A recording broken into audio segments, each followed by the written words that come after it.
Take a seat, Doc. What can I get you? You've opened a bar. I know. Isn't it the coolest thing you've ever seen? Does Rodimus know? Does Magnus? Not yet, but it's fine. I'll invite him to the official opening. It's fine. On the house, to celebrate finding ourselves on the map.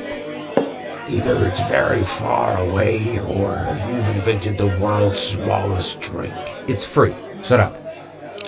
Now, you wanted to talk to me about Fisitron's data logs. You were a subscriber, right? Like me. You had records declassified beamed directly into your brain. Yep. Till Fisitron died. Iron Fist, whatever.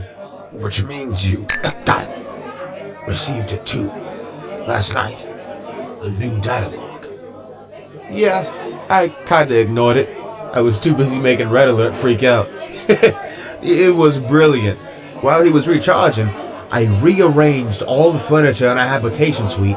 Then when he woke up, I pretended nothing had changed. Swerve. While he's offline tonight, I'm gonna wheel him into a different room. Swerve. Yeah, the data log.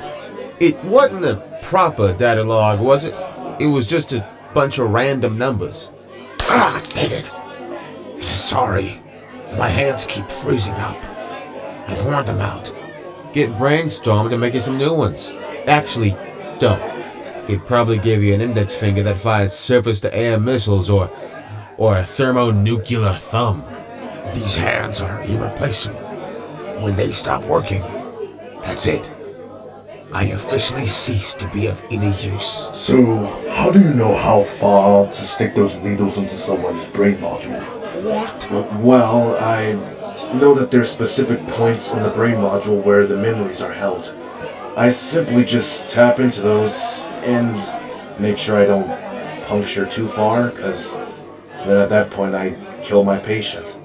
But in most cases, the patient is already long gone by the time they reach me. So, last night's data log. Okay, so the random numbers were actually statistics, medical stats, survival rates to be precise.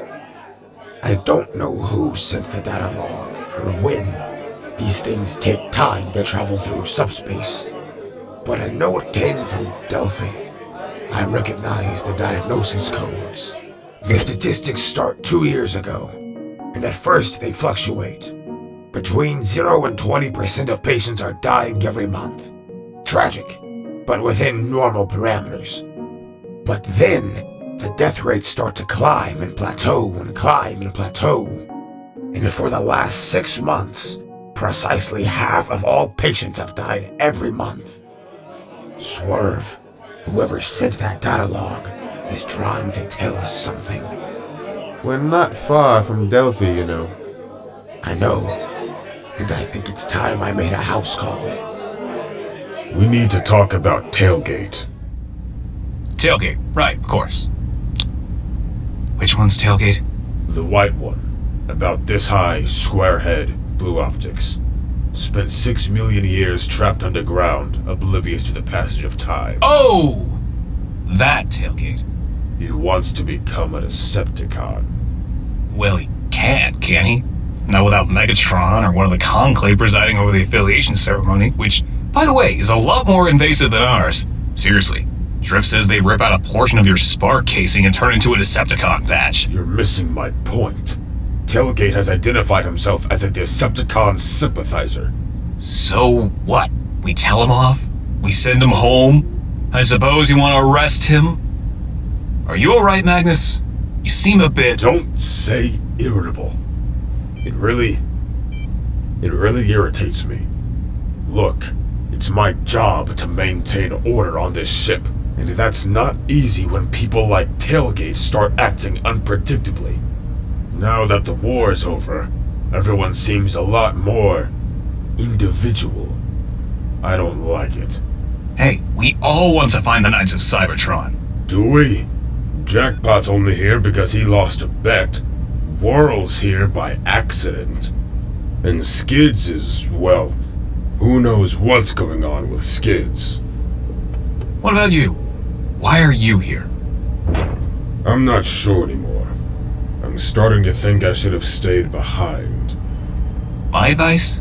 Ease up a bit. You can be too rigid in your outlook. Little flex is good sometimes. Better to bend than snap. What about tailgate? Hey, you leave tailgate to me.